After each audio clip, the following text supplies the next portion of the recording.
Hi everyone, welcome to Blue Heron Hill. I'm Sue. The little clip beforehand showed you what I spent a few hours last night doing, shelling my black beans. I had a trellis of Trail of Tears beans and that I just let go to dry. And here is what I got. You saw that in the last little clip. And I'm going to can those up today. Simple canning method. Anybody can do, as long as, of course, you have a pressure cooker. Beans are not acidic at all, so they do need to be pressure canned. So I got almost 3 pounds of these black beans. What a jump in production over last year, the previous year, I should say. I think we ate a lot of the Trail of Tears beans fresh, but I decided last summer's garden, I was just going to let them all go and dried, and then I would then have them as a dried black bean. Last year I did process some also. Definitely not as much as what I have right now. Okay, so I'm going to process these today. I got to thinking that how do I eat my black beans? Well, most of my black beans are in dishes that are very flavorful, either a little on the spicy side or so. I never eat them plain. They're always in some dish that has a lot of spice to it. So what I thought is I would add some seasoning to these jars of black beans. My ones that I had processed in the past were just straight black beans, no seasoning except for maybe some salt in each jar. But what I'm going to do, and I have a whole number of different spices here that I'm going to use, and we're going to mix all up.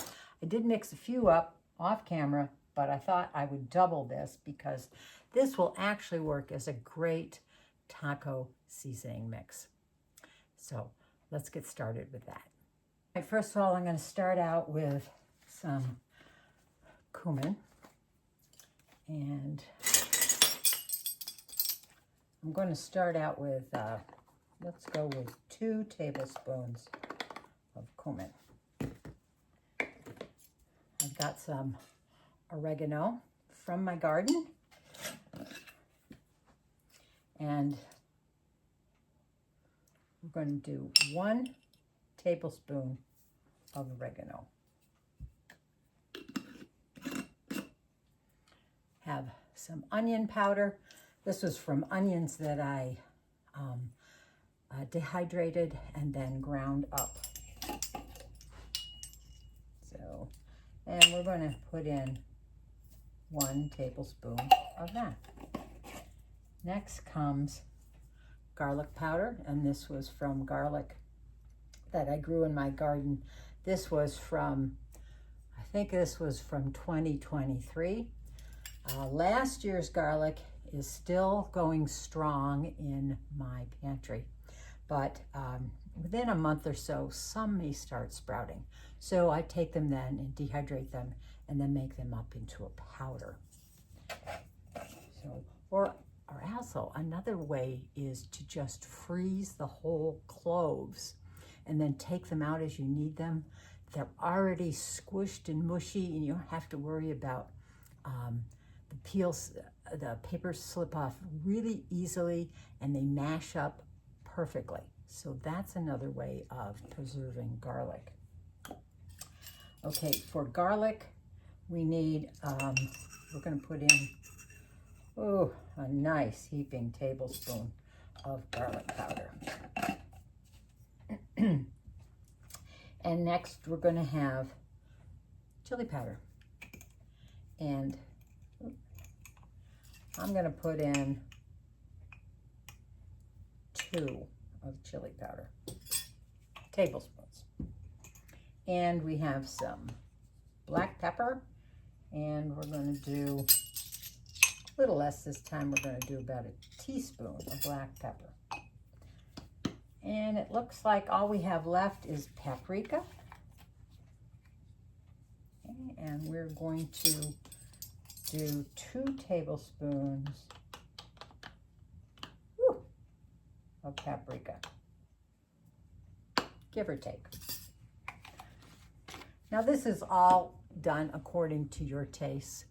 If you like it heavier on the garlic, if you like more spice, you can actually add red pepper flakes if you want to this. I'm not going to do that. That red pepper flakes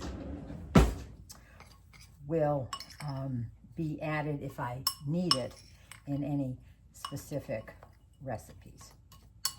And I do my own red pepper flakes from jalapenos or whatever hot peppers I've been growing. I dry them and then just kind of crunch them up into a flake. So this has made quite a bundle. If you can smell it. Ooh, it smells so good. All right, so let me get this cleaned up and we'll be on to our next step. Okay, I don't know how many cans this will take. I'm hoping it'll at least give me a dozen. My canner can double stack pints. These are going to be pints, and we'll just see how far this goes. So we're going to want to fill our jars with, I'd say, a scant half cup of beans in each one. Had enough for 2 more jars, so that means a total of 14. And with a scant bit left over, which I will dry up nicely and save for next year's crop. I did wash these up and picked out any of the little twigs and things like that that were caught in the harvesting process. And then I'm going to take my spice mix and add about a teaspoon to each jar. Now I did forget to add some salt, so I just did put in a teaspoon of salt to my mixture. Now if you weren't going to add any kind of seasoning to your beans, I would just at least add a little bit of salt, maybe a half a teaspoon to each one of these jars, just as a little flavor enhancer. So now I'm going to top these off with hot water to 1-inch headspace.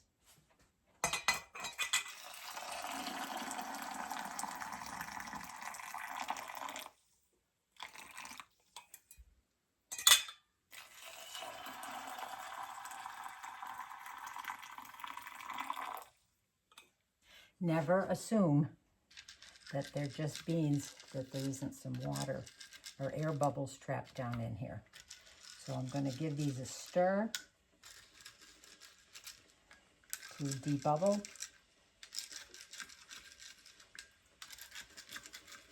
I have to check my headspace. All of these need a tad bit more water to them, so I've got to wait till that boils. In the meantime, my pressure canner, the water in my Presto pressure canner is heating up in the bottom. I have my lids in just a pan of warm water, which is what is recommended. And I'll be back when we put the lids on, put them into the canner, and start that whole process. Okay. All filled to within 1-inch headspace. Never assume that because they were just dried beans and, just plunking those dry spices in, that the rims never got infiltrated or splashed with something. Always, always, always wipe the rim. I use white vinegar. It's not going to splash into your jar. It's not going to affect the taste or anything. It has already evaporated from that rim. So now we're going to take your lids. These are slightly warm. And onto the top. And then I'll affix them with a ring. Again, standard procedure, fingertip tight. And I'm going to get these into the canner. And once it comes up to pressure and you have 10 minutes of steady steam coming out of that vent, comes up to 10 pounds of pressure at my altitude here. This is going to process for 75 minutes, 4 pints. So I'll see you back when we take this out of the pressure canner. Let's take a look and see what we've got. Lovely.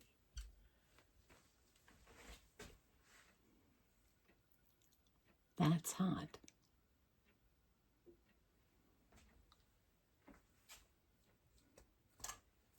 That's 14 pint jars of black beans.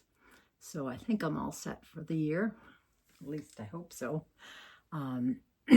But if not, I'll just buy a few bags from the store and can up some more. I do have to do pinto beans, which I don't grow in my garden, but I have a store of them down on my pantry shelves, and I'll probably be canning up, at least as many. So thanks for following along on this video. Try this super simple way of canning your dried beans. It's a bit of a rebel way, but I have used this for many years and have never had a problem. I feel if I eat these up within a year's time, and they aren't sitting on my shelves for 5, 6, 7 years or something like that, this works just fine for me. And I would hope that you'd give it a try, either plain or like I did today with a little bit of spice in it, all ready to go in your favorite dishes. So thanks for following along with me. If you're new here, welcome, and I hope you continue along with me on my journey, especially this time of year. I do a lot of canning and cooking in the kitchen. I'm also going to be starting my seeds fairly soon. There are some that need to be started early, and I hope you can join me for that journey too. So until the next time that we can go digging in the dirt or canning in the kitchen, bye now.